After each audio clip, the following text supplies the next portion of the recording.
kuManicaland. Panguva ino patiri kuona kuti vana chinomona nana Patrick Chinamasa panguva ino havachanzwanani manje. Kuonekwa kunzi pane mafactions maviri ava kurwisana.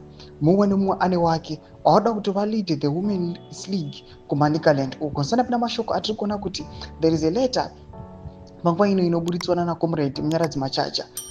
Panguva ino ari kuonekwa kunzi they are dismissing these individuals vakagara vaka nominated nekuelectiwa previously. Tisanda mina mashoko arinyasoratidza kuti the ruling party bato iri panguva ino hazvina kumira zvakanaka. Ndobva subscribe like kuti bell icon.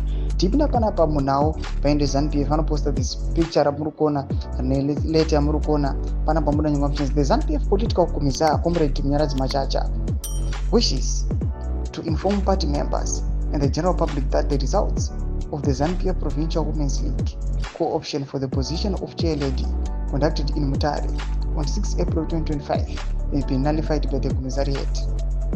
As a result, the province is required to repeat the exercise.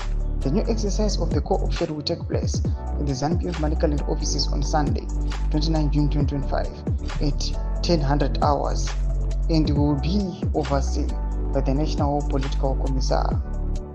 Mashoko ari kuda panguva ino pari kuonekwa kunzi after the rift kana muri kuti mabona another video redo remakuseni ranyasa kubudisa chioutliner the rift iripo pakati pana Chinomona nana Patrick Chinamasa kunyasa kuonekwa kunzi these guys, these two people vane vanhu vavo mwane wake and varuda kuti lead the Women's League but panguva ino vachiclasha.